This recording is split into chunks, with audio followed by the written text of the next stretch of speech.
Միշտ ճակատագիրս այնպեսին է, որ ուր գնում եմ պիտի ինչ-որ բան շտկեմ։ Հիմա միկրոֆոններն են։ Ոնց ա լսվում։ Ստացվեց չէ շտկելը։ Ուրեմն ավելի մեծ շտկումն էլ ա լինելու ճիշտ։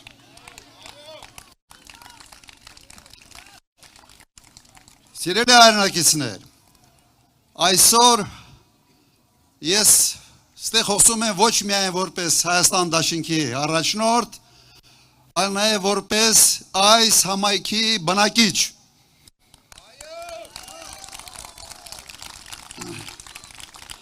Եվ համայնքի բնակիչ լինելով հիմա սկզբից կսկսեմ որպես համայնքի բնակիչ, բայց իմ մոտ այսպիսի հարց է առաջացել այս վերջի տարածված դիսկուրսի պատճառով։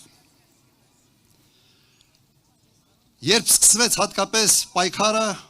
Արարատ լեռան դեմ, մի անգամից մտածեցի, իսկ Մալաթիա Սեբաստիա անունը տարածքային պահանջ չի Թուրքիայի նկատմամբ, արդյոք մնալու է այդ անունը, թե փոխվելու է, այդ հարցի պատասխանը մինչ այսօր ես չունեմ։ Միգուցե նաև Մալաթիա Սեբաստիա համայնքը կոնֆլիկտացին համայնք է, ինչպես ասում է Փաշինյանը Թուրքիայի համար։ Հիմա ինչ անենք։ Քոչենք ստղից, թե քոչացնենք ինչ որ մեկին։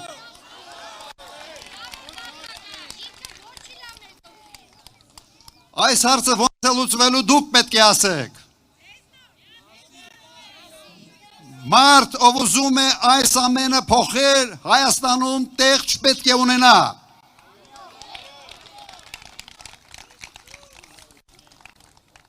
Սիրելի ժողովուրդ,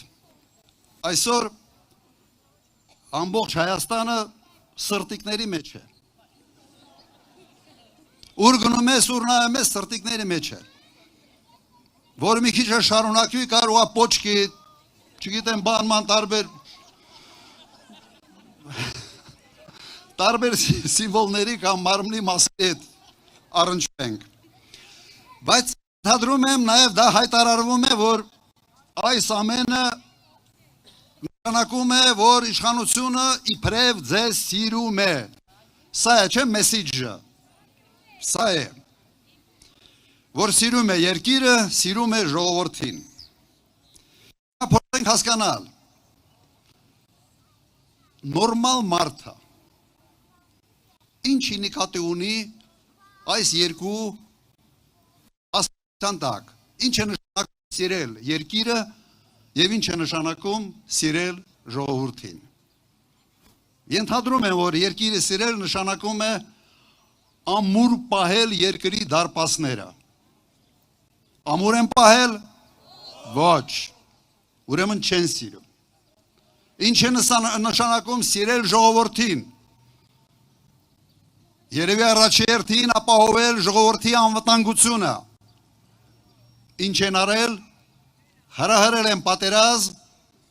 պարտվել են այդ պատերազմում, տվել են ավելի քան 5000 զոհ, 12000 վիրավոր և տարածքային կորուստներ։ Սա է ձեր սերը։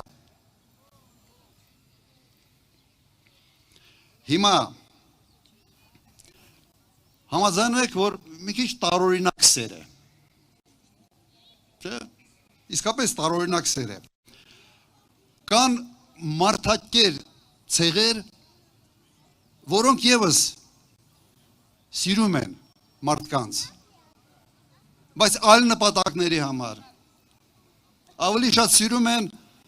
մարդկանց մարմինների տարբեր մասերը, մեկը շատ, մեկը քիչ։ Մենք մարդակերի սերի կարիք չունենք, այդ սերը ուղղիր մեկ այլ ուղղությամբ, այդ սերով քո սերդ ուղղի դեպի Ադրբեջան։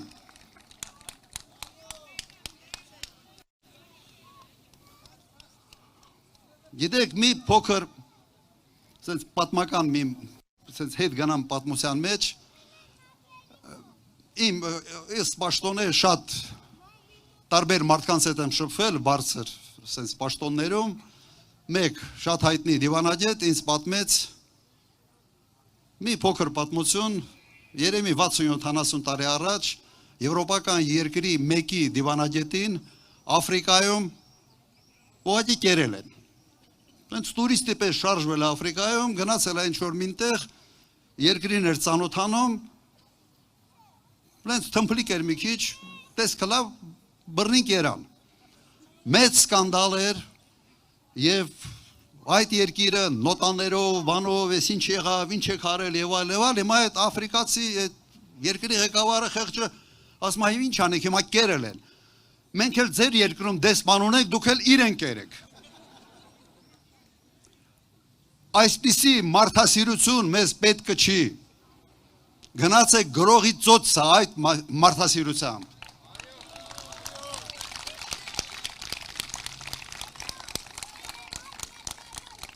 Ինչ ես անում, եթե մեկին իսկապես սիրում ես։ Անում ես ամեն ինչ այդ մարդուն վտանգի տակ չդնելու համար։ Պատրաստ ես դու քեզ զոհաբերել, բայց փրկել այդ մարդուն ում սիրում ես, ծնողը, զավակին, ամուսինը, կնոջ, ընկերը, ընկերոջ։ Սա է մեր կոդը, սա է մեր ժողովրդի կոդը։ Եվ այսպես պետք է ապրենք։ Համաձայն եք։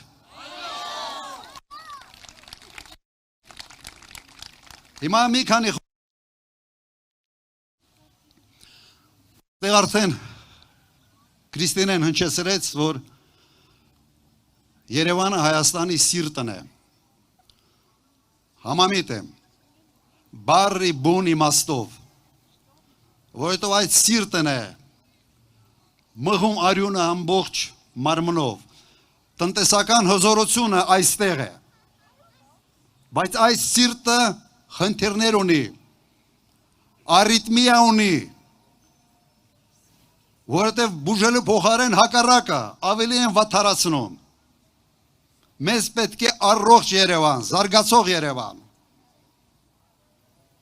Ով պետք է դա անի։ Այսօրվա ինքնությունը չեն կարա 8 տարվա ընթացքում ավելացնելով պարտքը 8 միլիարդ դոլարով չանել ոչինչ մայրաքաղաքում, դա անհարգալից վերաբերմունք է, դա արհամարանք է։ Մենք սա շտկելու ենք։ Երևանը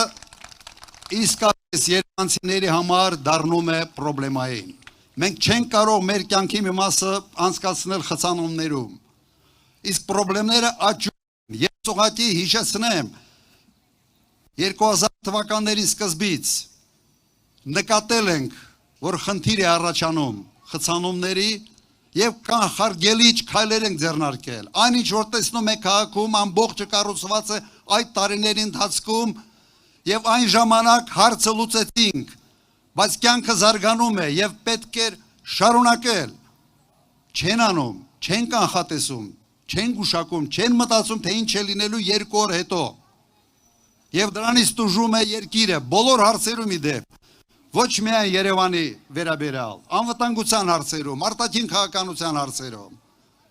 Պատրաստ են փչացնել հարաբերությունները բոլորի հետ չմտածելով, թե ինչ հետևանք է դա ունենալու մեր ժողովրդի համար։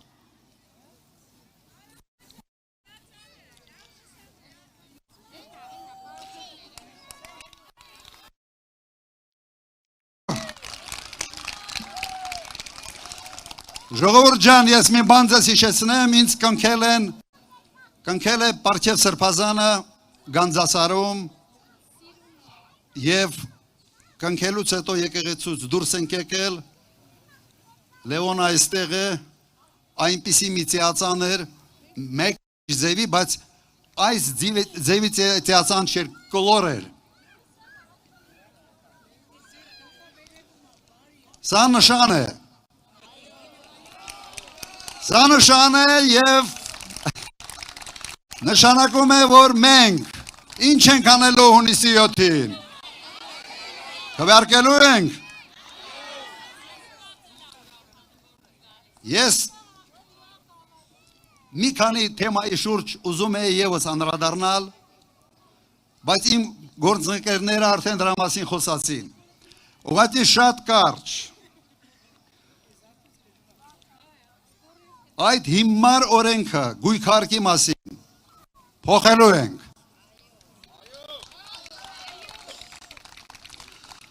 Համաներում է լինելու այս բոլոր տուգանքներին, այդ բոլոր հիմարություններին, որ մեր ժողովրդին սարքել են ուղղակի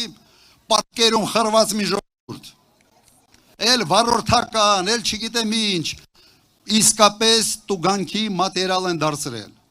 Եթե համեմատեք տուգանքների ծավալը իմ ժամանակների հետ համեմատության եզրեր չկան, հարյուրապատիկ անգամ աճել է ամեն ինչ,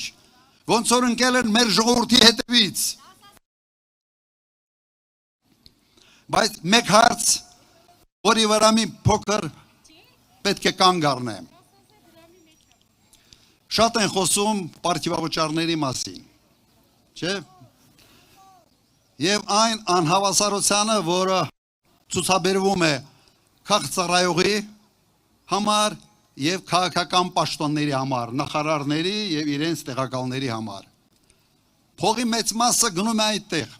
բայց հիմա ես ուրիշ բանի մասին կցանկանայի խոսալ։ Եթե ունեք այդ հնարավորությունը,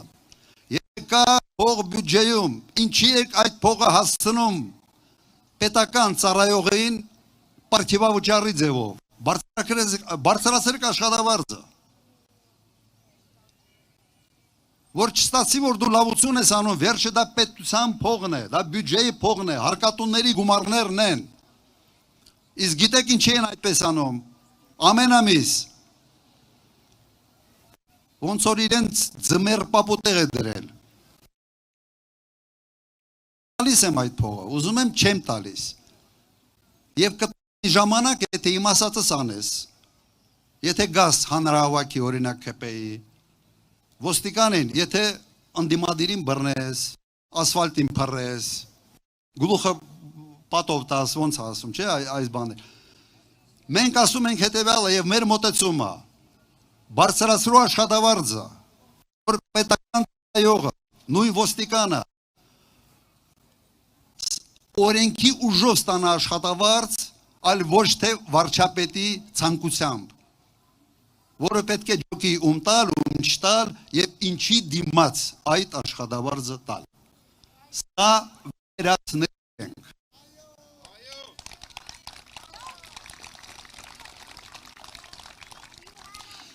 Գիտեք, մեկ չեմ ուզում խորանալ շատ հարցերի մեջ, բայց մեկ իմ մոտ տպավորություն է ստեղծում,